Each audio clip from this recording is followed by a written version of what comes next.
Hope. We thank you for the gift of Trinity Will. It's a place where wisdom lives, compassion thrives, and every soul matters.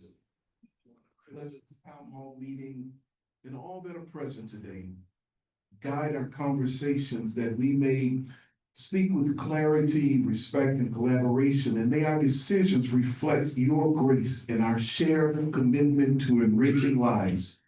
Grant us strength today, and grant strength to the caregivers and staff, wisdom to the leaders, and joy to every resident who calls this place home. Yes. Remind us of the deep value in every story told, every hand held, every step taken together, and every word of encouragement spoken to one another. We entrust this time to you today, and we thank you as we give you all of our glory, all of our thanks, and all of our praise. It is in your name we pray. Amen. Well, can we stand and salute? I pledge allegiance to the flag of the United States of America and to the republic for which it stands, one nation under God, indivisible, with liberty and justice for all. Amen.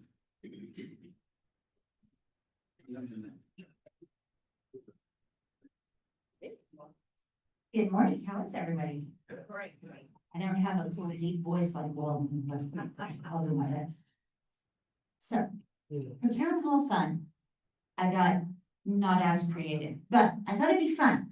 We're gonna do, when I was little and I stayed home sick, I loved The Price is Right. I couldn't help myself. So one of my favorite games on The Price is Right was the high-low game. So we're gonna do that. So how many of you have any idea what I'm talking about? Oh, thank you. Because I loved that game as a kid. So high-low game. Are you ready? So we're gonna go with 1950s, okay? Stay with me, Tina, come on. Okay, so in 1950s, was the cost of a gallon of milk higher or lower than 50 cents? Oh, I honestly can't remember, so here we go. It was higher. I love it when I stump you guys. So just so you know, and I added fun facts to each of these today. $4.02, which is just heartbreaking to me. But nonetheless, okay, the next one. Costco. Whoever said that, that's funny. In 1950, was the cost of a loaf of bread higher or lower than 10 cents? Everybody agrees higher. Do we have any little dissent? Okay. Hey, I like that the Harringtons are going lower. Okay, ready? Higher, 12 cents. Not by much. I'll give you not by much.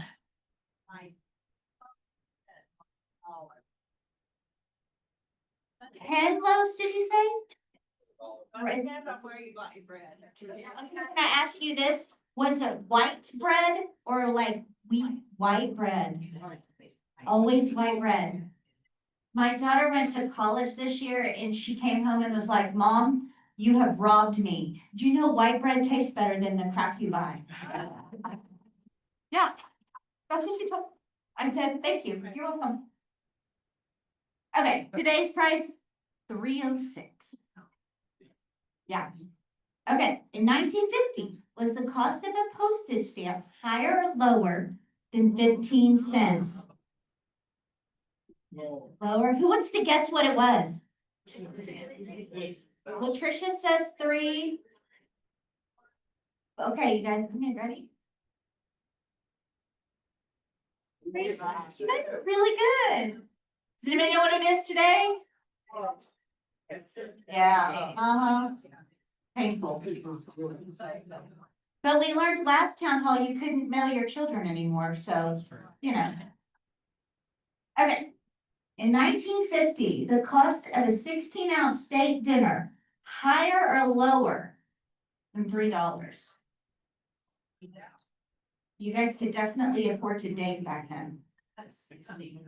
16-ounce steak, higher or lower? This one seems to have stumped you. I like it when I can stump you. Okay, good. Well, just so you know, when you see today's prices, you'll think today you can't afford it either. Okay, so you think it was higher? Higher? Higher? Okay. Wow, this one is kind of an even crowd. Okay, ready? Do you want to guess what what today, when I average today was? $15. You guys are gonna be floored. Are you ready for this?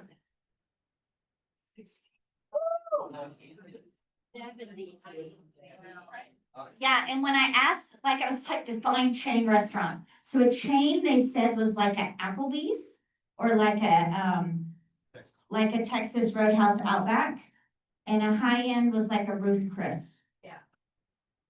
Yeah, no wonder my husband doesn't like to take me out anymore. That's right. Hey, let's give a round of applause, Richard. Well done. I'm gonna give props to Trinity Woods. Well done. Okay. In 1950, the cost of a gallon of gas was higher or lower? Oh, wow. Bold crowd today. Lower, 27. I remember gas when I started driving as 89 cents. Now it's $3.20. Okay, I think this is my last one. In 1950, the average cost of an automobile, higher or lower than $1,200? Okay, Gary and Rob are all lower. What do you guys think? Lower? Lower? You're going higher? Lower? But, and just so you know, when I asked what the car they were, they said a Ford Current. Does somebody know? I didn't know what that was. Ford Current. 1,500. Wow. I know. And today, ta-da! Yeah. Well done on my higher low end, guys. Thank you.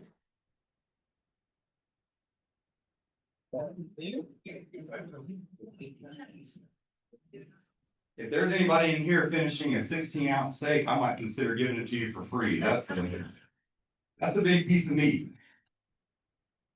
Well, before I get started with our program, it's good to see you all this morning, and we have a couple here that is so great about remembering birthdays and anniversaries and that sort of thing. And they're actually sitting right here on the front row. It's Richard and Peggy Ziegler. And we want to remember that today is Peggy's birthday.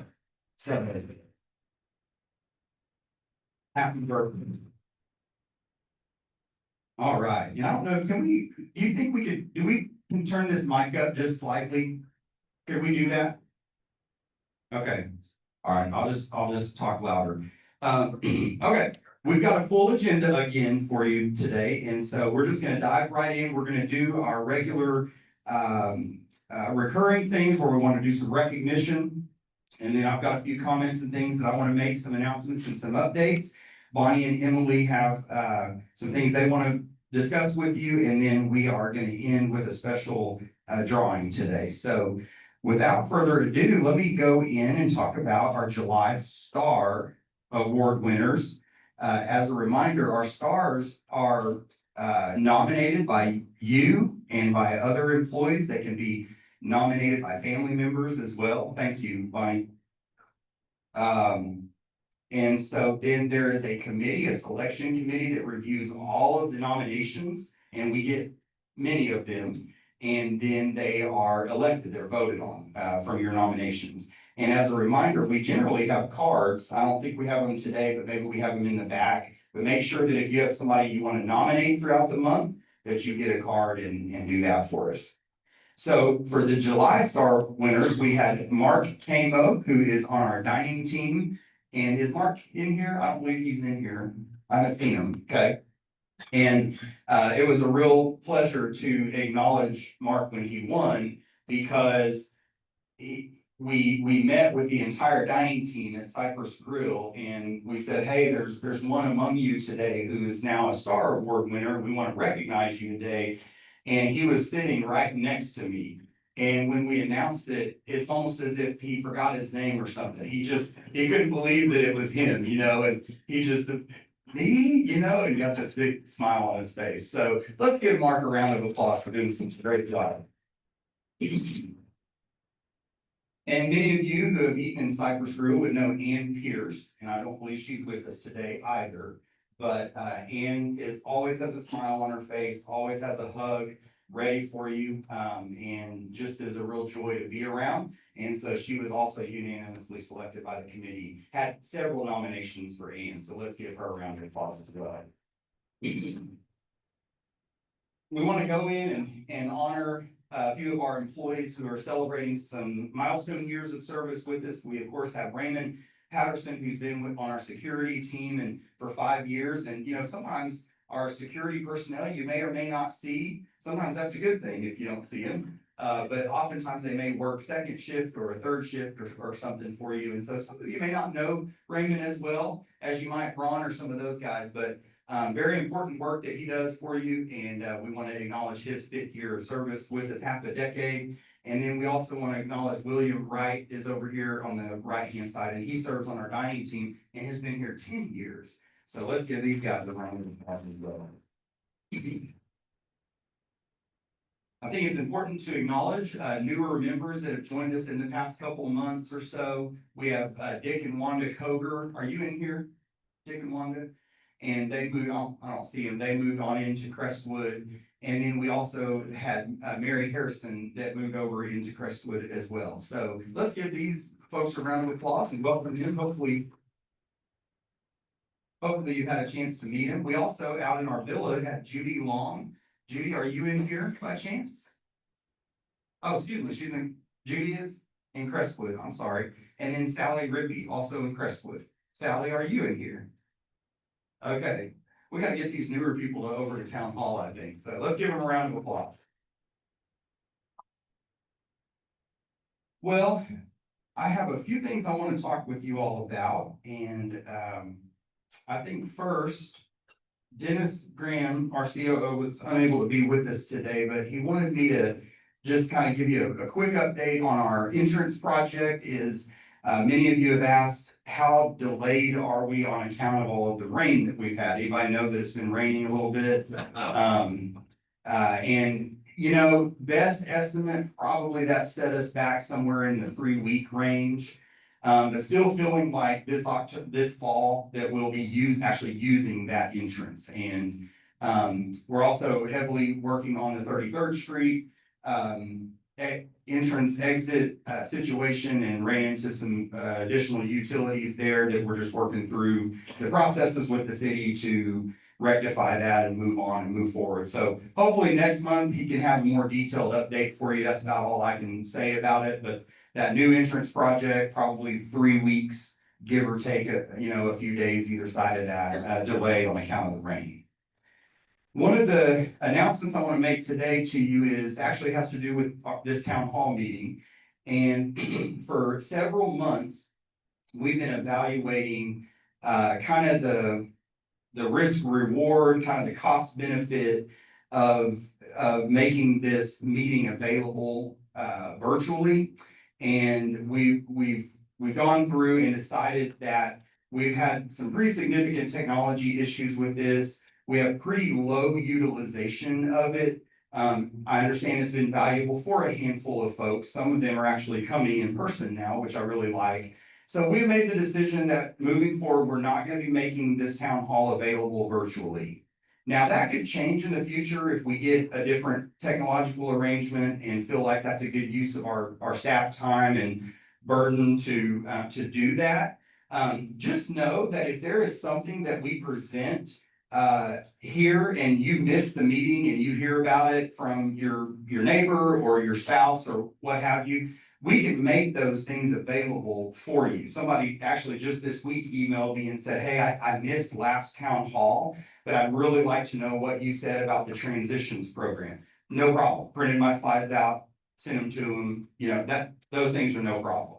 So for the time being and until further notice, today will be the last day that we're going to be Zooming our town hall. Really want to encourage people to come to this meeting in person. Hopefully you people that keep coming are finding some value in it.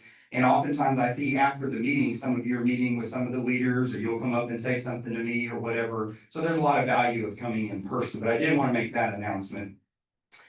The next thing I wanted to do, and it's going around right, oh, I'm sorry, Kay, go ahead.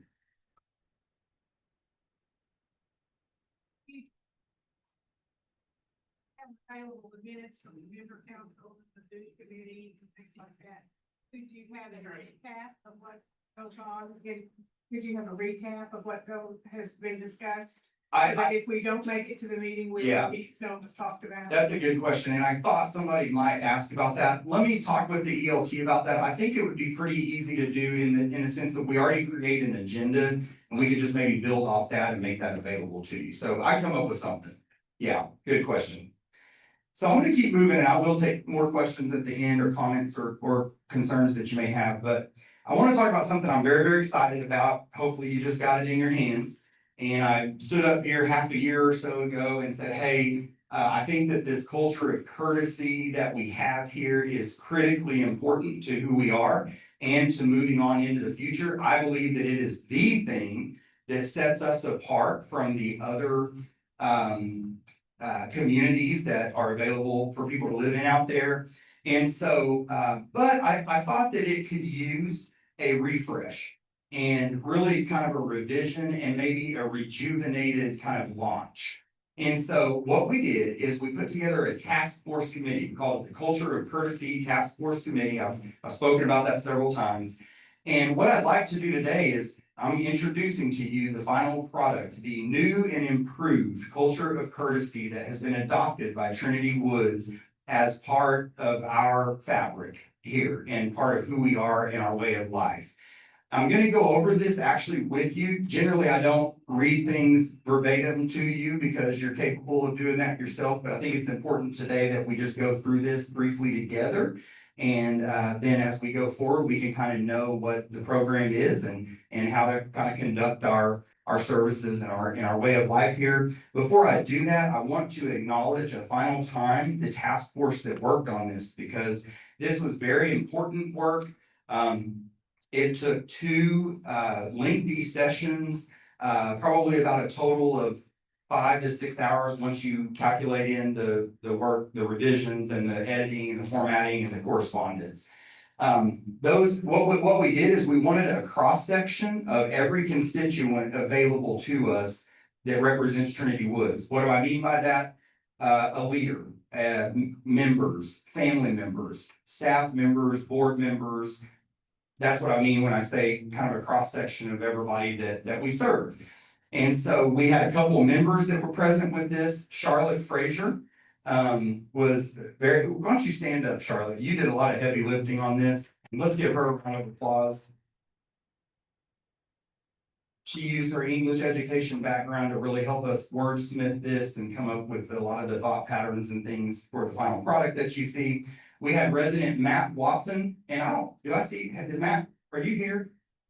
I didn't see Matt come in today, but Matt was involved as well and very, very helpful to us. We had one of our longtime and now unfortunately one of our late residents' daughters, Jana Annette. Some of you know her. She is the daughter of Lucy. I just lost Lucy's last name. Lucy Annette. Okay, thank you. So Jana Annette, that would be appropriate, is the daughter of Lucy Annette, who left us several months ago. But Jana Annette was on the committee as well. We had Aaron Stewart, who is our memory care assisted living manager. And we had Dwayne Crawley. Many of you know Dwayne was our in housekeeping as one of our floor technicians, now turned transportation driver. And really, if you think about courtesy, right, he's really kind of the epitome of that. So Dwayne was on there and very helpful. We had one of our board members, Wendy Williams, was on the committee with us, and we had our very own Crystal Creekmore as part of our executive leadership team. So I just want to acknowledge them and give them a round of applause for their work on that. And we thought it was very important to keep our mission in the frontal lobe, and so that everything we do kind of looks through that lens of our mission. So our mission statement, of course, testifies to our commitment to serve in the spirit of Christ. And everyone comes to Trinity Woods with different backgrounds. We want to always acknowledge that and make sure people feel welcomed and accepted here. We joyfully embrace others' perspectives to enrich our community and our own understanding, and we aspire to live by this culture of courtesy. We embody the following neighborly attributes to promote a culture of courtesy. One of the things that we felt was critically important as we revitalized this is to highlight the positive attributes that we want to see, so that that's what we reinforce, rather than to focus on the detrimental negative behaviors that we don't want to see, right? So we want to reinforce the positive behaviors. So when you go through this, you'll see all of these attributes. These are positive attributes that when we exhibit these as a community, we live out and we sustain a culture of courtesy. First one is we encourage clear communication by speaking for ourselves and being responsible for our own thoughts and feelings. We want everybody to feel like they can approach us here, that they can approach each other and speak on their own behalf. We exercise active listening to show empathy and cultivate healthy relationships. This is something we also talk very heavily about with our employees when they come on board with us. We practice positive engagement by respecting the dignity of all and recognizing that not everyone feels or thinks the same as we do, right? Anybody ever encountered one of those situations? Maybe politics, maybe religion, right? And we just need to recognize and appreciate that we're all coming from different perspectives, but at Trinity Woods, you're going to live in a culture of courtesy where that is okay. It's okay to think differently from somebody. We foster collaboration by actively involving others, which nurtures creativity and innovation. Innovation, one of our 5 core values, enhances outcomes and boosts morale. We think that this is very important, and we will very much continue the culture that we've had here at Trinity Woods, where we have resident committees involved in things. We'll have more of those, right, as the future continues here. So dining committees and wellness committees and all of these types of things. We think collaboration is very important. We embrace inclusion. By welcoming others, we recognize the contribution of each community member and employee, and we value their strengths for the greater good of the community. Takes a village. We serve others by being approachable and responsive. Responsive is something that we've added to this culture. We think that's very important. You need to hear back from us. We need to hear back from you. We just want to make sure that people feel like their need or their want is important. And so the way to do that is to be responsive to each other. We treat everyone with kindness by encouraging others, showing compassion, and expressing gratitude. And finally, an umbrella statement that the committee came up with is that a foundational element of courtesy is integrity, which refers to being honest, truthful, and having strong moral principles. When the behaviors above are carried out with the highest level of integrity, the culture of courtesy is achieved in the sincerest and most authentic form. So I have a little surprise, but before I do that, does anybody think that that a place that it wouldn't be a good place to live that adopts this type of culture, right? So hopefully we can all agree and align. You know, some of us are gonna wake up on the wrong side of the bed some days, and we get all that. But I think by and large, and the task force thought by and large, that if we carry out and live out these, you know, these attributes, that we're gonna be able to sustain this type of culture of courtesy here and really impact your experience and the employee experience as well. So here's the surprise.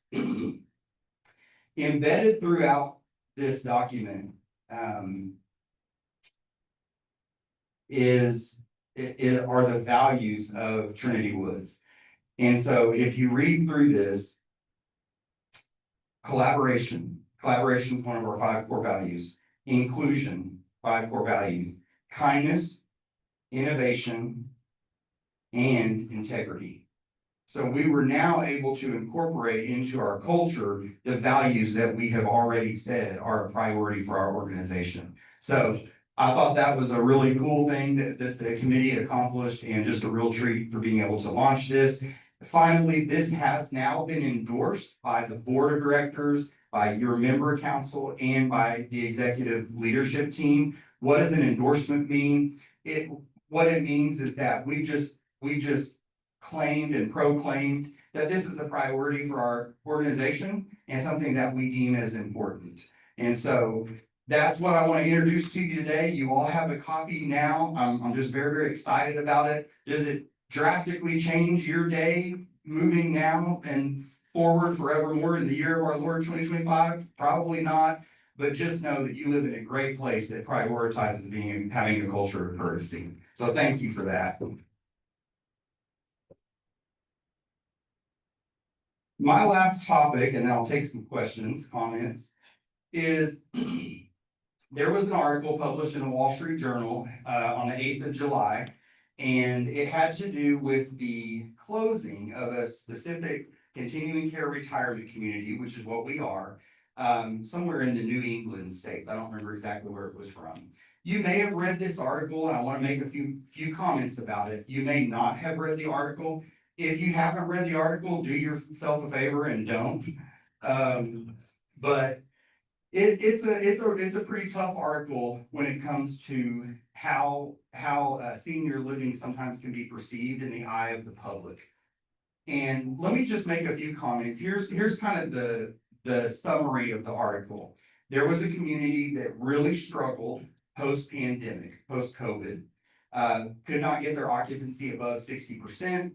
There was a plethora of other, issues that they experienced over the last several years. And they had to file Chapter 11. They ended up being sold 3 different times. And that is rough, right? That's rough for their residents. Certainly it's rough for their management. But that's what happened. Well, the nature of their specific type of bankruptcy and purchase was such that the creditors were entitled to, the creditors of the former owner were entitled to payment before contractual obligations had to be made. And what the article cited is that residents who had passed their estates who were entitled to refunds either had to wait for prolonged periods to receive those, or take a reduced amount, or be at risk of not receiving those at all. And so that was really kind of the summary of the article. So you can see, people that have never lived in this environment, have never ran, operated in this environment, or really don't know anything about us. You can see how that might, change their perspective of what we do. Here's a couple just take-home messages for you if you did read the article, or you end up reading a similar article and have a little angst about it. First of all, there have been 16 continuing care retirement communities that have either closed their doors or been purchased since the pandemic. Now, there are over 2,000 of these in the nation. So when these articles come out, it's kind of like what we always see, right? The media sort of kind of hones in on a specific topic or issue, and that sort of envelops into, maybe a common perception of the public. But this is less than 0.8% of the amount of CCRCs out there. So you could flip that and say that greater than 99.2% of CCRCs like Trinity Woods made it through the pandemic and are doing well, doing okay, and have bright futures ahead of them. So if nothing else that I say resonates with you and you've been kind of anxious about this article, just remember that this is statistically, not to detract from the pain that those people went through, but this is statistically insignificant when you look at the size of our industry and how many CCRCs there. But if that's not enough for you, let me give a couple other quick thoughts here. One, there were several bankruptcies that happened with some of these 16 that closed. They did file Chapter 11 post-pandemic. Part of that, and the main reason for that, is the pandemic required in most places, they weren't able to move people into independent living for approximately 10 months. Some of you were here and there was a period of time we couldn't move people into independent living. If you didn't have sound leadership, sound management, a sound operation, a great board overseeing you and governing you, that would have been difficult to make it through that. Fortunately for us, we had all those things and we're doing great. Most of the places that have struggled have had less than 50 to 60, so they've had 50 to 60% occupancy or less. Well, so any business that is operating at that level of performance is going to struggle. To make it worse, a lot of these places have had poorly ran healthcare services. They've had extremely high bad debt collections, accounts receivable. Some of you finance people in the room, trying to use some of your terminology here. When I first came here to Trinity Woods and I was getting to know our CFO a little bit, kind of trying to understand, the condition of our finances, and I understood that we had no outstanding collections to do that month. I said, now, how's that? Come again? And I mean, I know Jerome was thinking, what's wrong with this guy? Does he not understand? I was just shocked. We have our collections here is usually almost zero. If it is, it's because somebody maybe was in the hospital and forgot to pay or, something like that. But a lot of these places have extremely high bad debt collections and extremely high write-off amounts. Fortunately, none of these things, some of them were priced below the market. Some of them have no other ancillary revenue streams. And so none of these things fit the description of Trinity Woods. So you're in good hands, you're safe, and it really doesn't fit the description of the other 99.2% that have made it out of the pandemic as well. We're very transparent about our finances. We come and give you all a report every quarter. We talk about it at the board level every month. We talk about it at the executive leadership team level every week. And so we're very transparent about our finances. As you can see, we're stable. We have a stable outlook and we're in good condition. We have honored every refund to date that is due because the person has moved on and their unit has sold. That's our contractual obligation. When do we honor it? We have also, and I verified this with Jerome, since he's been here, he knows of no refunds that did not meet the 60-day or less refund period once it became due. So that's pretty good. Some places have 90 days to repay that. We give ourselves 60 days, which is more favorable for you all.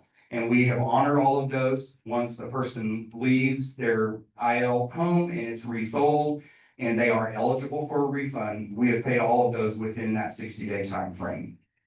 And then finally, when articles like this come out, I want to encourage you all to just kind of take it with a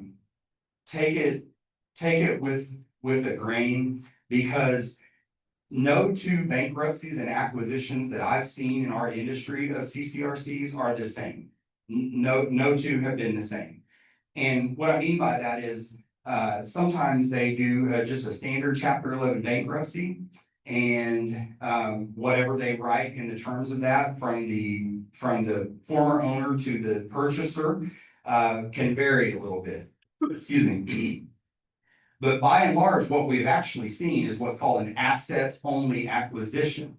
And what that means is that the creditors or the people who had outstanding notes payable or payments that organization owed them at the time of their bankruptcy, that debt does not carry over to the new purchaser. It's an asset-only acquisition. There's no debt that carries over. And that is favorable for the new purchaser, right? Not too favorable for the vendors and folks who had invoices that were unpaid. But why do I say that? Well, I say that because what we've seen out there, that's primarily the type that we've seen is an asset-only acquisition, which means that the refunds to residents under contract with the former owner are actually not due. But what's happened is the right thing to do is for the new purchasers to honor those agreements. And that is what's primarily happening out there in the industry, is that when a CCRC has had to file Chapter 11 or has had to come up for acquisition, the new purchaser has done it by way of asset-only acquisition and honoring the resident refunds. So we will never be in that position here because we're sound, but just sleep better at night knowing that if you know, this isn't gonna be a problem for Trinity Woods, but if you're talking with your friends out in the industry or whatever, they can have a little bit of peace of mind that these acquisitions are usually favorable for the residents, even moving forward to the new ownership. So I think that's all I want to say about that, but I'll be, happy to answer questions. I want to offer also, when you see articles like this, if you want to come talk to me or Jerome or anybody on the executive leadership team in private about that, we will set up appointments with you to do that. We're happy to do that. So before we bring Bonnie back up, let me answer some questions or comments or concerns on your brain. Yes, Charlene. Felt House is likely to start yet by the end of this month. We're doing the Felt House facelift to the lobbies. Say that 3 times fast. Should be started yet by the end of this month. You bet. Come on, somebody's got one more question, don't you? Yes. Jerry. Do we have any idea what's going on with costs? It's been, we've lost costs, I think, 4 times this last week. And it seems to always be in the evening. Okay. How expensive is the problem? Do we have any idea what kind of problems they're having? Does anybody, you can probably tell on my face, I don't have awareness of this. Not that I'm aware of, but I did hear there was sandwiches. So to be patient, Okay, I can hang on. let's look into it a little further and, Jerry, we'll try to get back with you. I wasn't aware that we're having extensive issues again. Sorry about that. Okay, we got one more? Yes, oh. Okay, folks, it's great to see you all. I'm gonna call Bonnie back up and she's gonna do a referral drawing for us. Thank you all very much.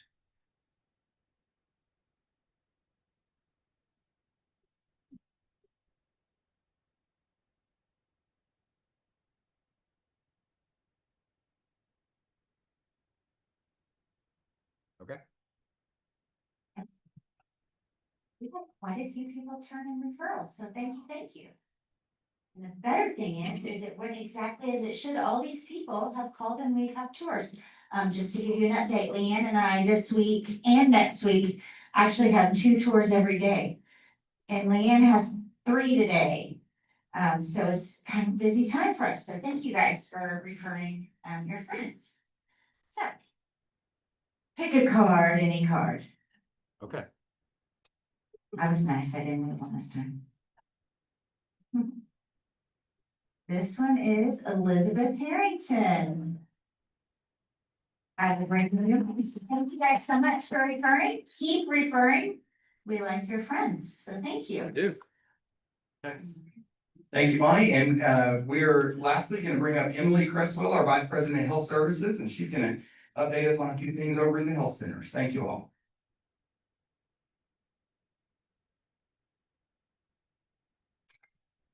Hello. I'm Emily, like you said, your VP of Health Services, and I'll be honest, this is my very first time speaking formally here, so I feel a little bit like a goat on roller skates. I'm a little shaky, but determined to get through this. Some of you know that I do love talking about the licensed areas one-on-one in the comfort of my office, or in your home. I know that, but I do love talking about it and how that we're here to serve you and your needs and the needs of the people that you love.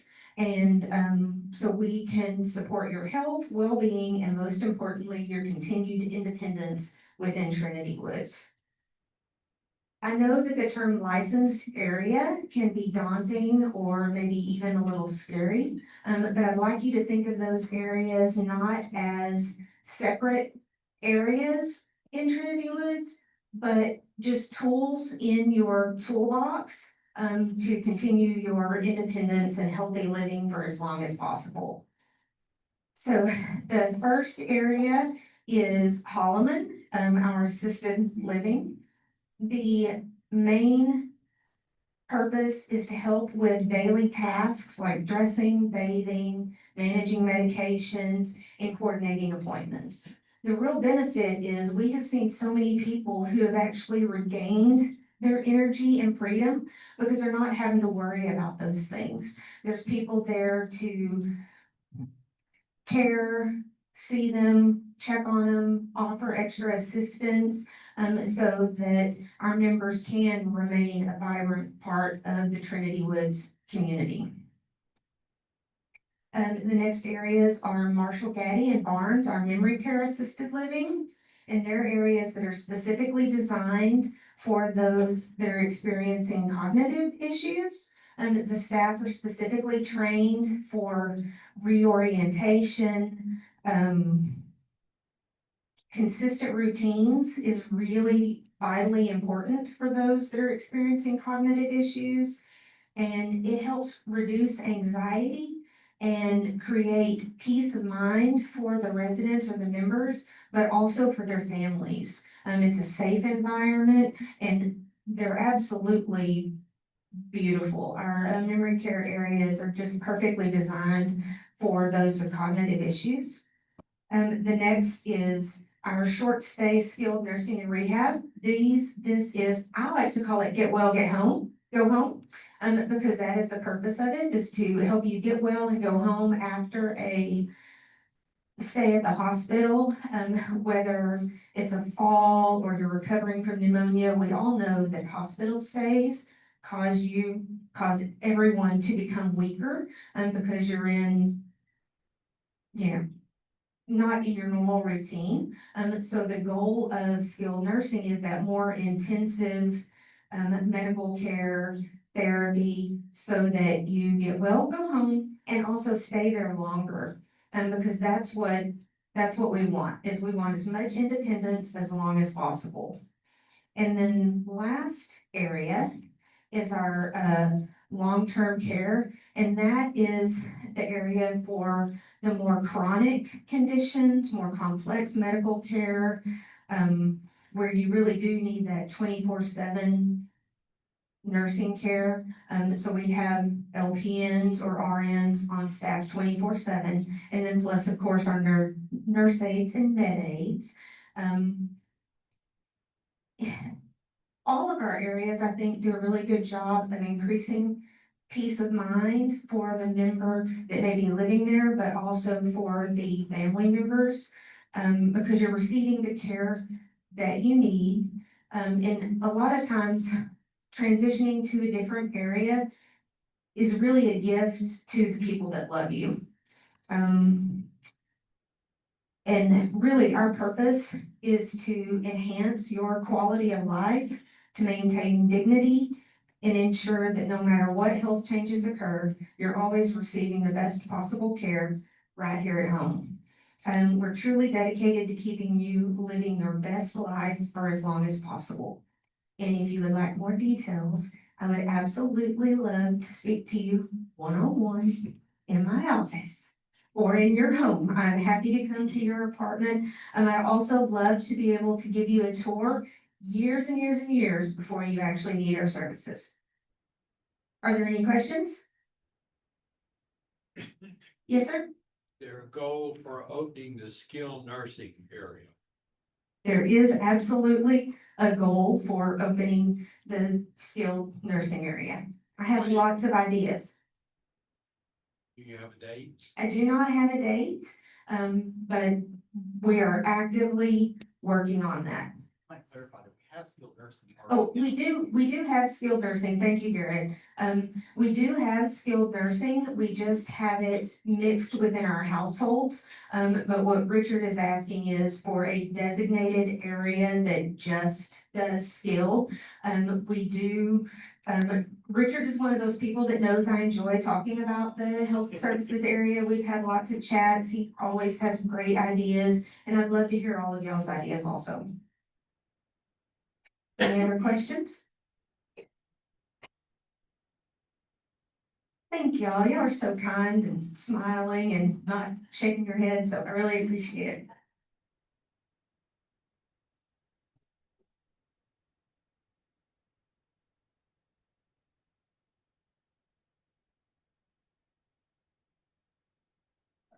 Thank you. Emily, great job. Appreciate that. It's always fun to hear about our other areas. Something kind of special we want to do right now is, many of you know our longtime resident Lou Felt. She's sitting right over here, and some of you attended her birthday party last week where she turned 100, right? Yeah. 95. What is it? 95. 95. 5 years ahead of myself here, Lou. I'm sorry. You don't look a day over 70 to me, so. Well, something kind of special happened with that, and many of you and others who are not in this room chose to give a donation in honor of her 95th birthday to the treasure chest, which ultimately those proceeds, go to our Good Samaritan Fund. And what she did, and some of you were involved in this, is gave anybody who chose to donate in her honor to that kind of a raffle ticket, if you will, to be included in a drawing that we're going to do right now.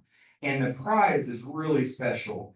Many of you are so talented. I'm just amazed. I wish I was half as good at anything as some of you guys are at your talent. But Lou does something called Petty Point, not needlepoint, I was told. So this is called Petty Point, and she has handcrafted this gift right here by way of Petty Point for the lucky winner of this drawing. And so that's what we're going to do right now. There's $200 right here, cash, that she just handed me that I'm going to hand over to Bonnie. And that is going to the Good Samaritan Fund on her behalf of this. So I hope you're the lucky winner.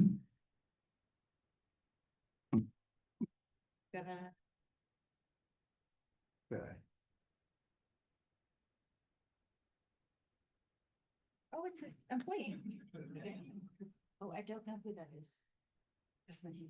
Crystal. Sorry, stand by. Talk amongst yourselves.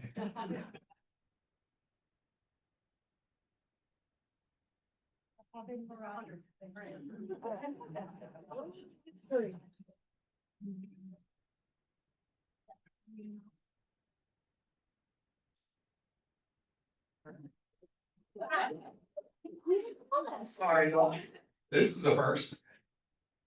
Somebody at the party.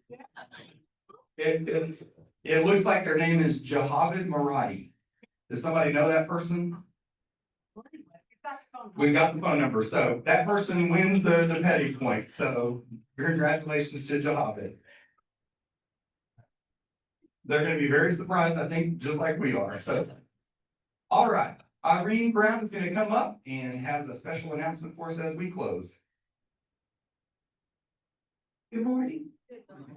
Just to tag on to that, Lou, what a generous thing you did for your birthday, but also Lou served many, many years down in the treasure chest, doing great work down there along with all the other wonderful volunteers. So let's thank Lou once again for all of her work in the treasure chest. Well, many of you are aware that there's been an exciting competition going on around the pool table for the last few weeks. Both staff and members have been involved, and wow, it has been impressive to watch. And I'm happy to announce that the grand winner was Dick Pittenger. Well done.